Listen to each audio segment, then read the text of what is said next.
ministre, un fait inédit s'est produit ici au Togo il n'y a pas longtemps.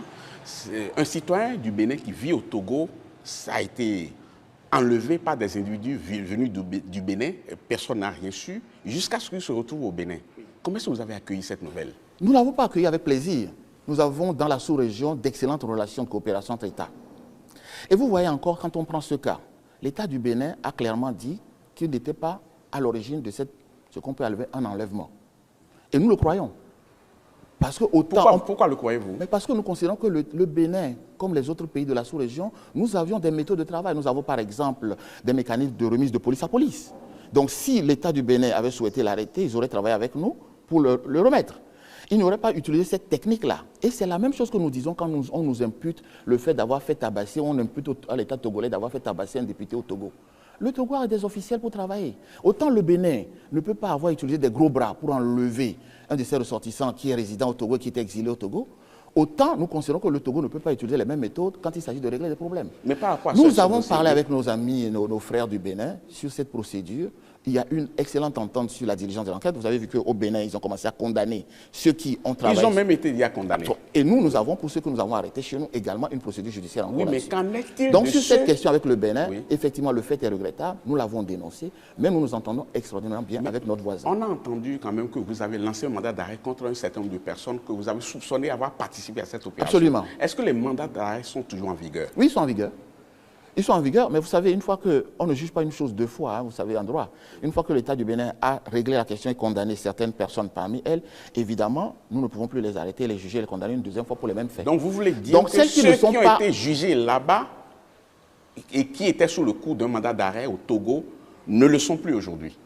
Je n'ai pas vérifié l'état d'exécution actuelle des mandats d'arrêt, mais techniquement, à terme, pour ces personnes-là, elles devraient tomber. Le mandat d'arrêt devrait tomber, parce que nous ne pouvons pas juger deux fois les mêmes faits. C'est un principe qui est connu de tous nos pays, et nous le partageons. Une fois que le Bénin a résolu le problème, le Togo ne peut pas résoudre le même problème deux fois. En revanche, pour toutes celles qui n'ont pas fait l'objet de procédures, les procédures se poursuivront.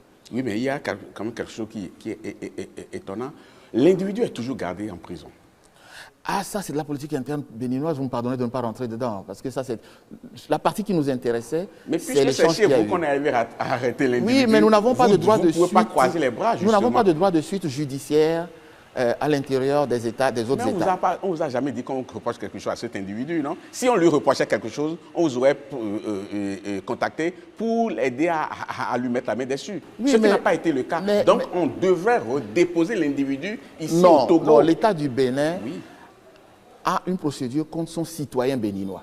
Ce n'est pas un citoyen togolais, il n'est pas redevenu togolais. Et ce n'est jamais su du citoyen, ce n'est jamais su de quiconque, qu'un membre de sa famille, qu'un citoyen au Bénin. Oui, mais le Togo ne peut pas se mêler de cette procédure qui se déroule en territoire béninois, entre l'État béninois et un citoyen béninois. Donc c'est comme ça que vous traitez ceux-là qui viennent trouver... Non, c'est comme ça que tous les pays du monde le traitent. Malheureusement, c'est comme ça que tous les pays du monde le traitent. Vous pouvez aller dans tous les pays, c'est comme ça que ça se passe. Je vous donne un exemple que vous allez voir. Une entraide entre vous. Vous vous souvenez forcément de cette histoire qui s'est passée entre la France et l'Allemagne, où un médecin qui était soupçonné d'avoir assassiné un enfant français avait été enlevé par les mêmes méthodes en Allemagne et remis à la justice française. Mais c'était un Français. Les Français l'ont jugé, l'Allemagne a assez plaint, mais ça n'a pas été plus loin. Vous ne pouvez pas rejuger deux fois les mêmes faits. Malheureusement, c'est un fait du droit et nous devons respecter, nous voulons des États de droit et nous continuons à travailler dans ce sens, nous ne pouvons pas les violer. Mais en plus, ce qui se passe dans le territoire béninois concerne le Bénin et pas le Togo. Et à partir de ce moment, malheureusement, notre limite, c'est à la frontière. Monsieur Christian Tumois, c'était un plaisir de passer ces instants en votre compagnie. Je rappelle à nos téléspectateurs que vous étiez ministre des Droits de l'Homme, des Relations avec les institutions, aujourd'hui secrétaire général du gouvernement. C'était un plaisir de passer ces instants en votre compagnie. Merci beaucoup d'avoir été là. Tout le plaisir était pour moi. Merci beaucoup.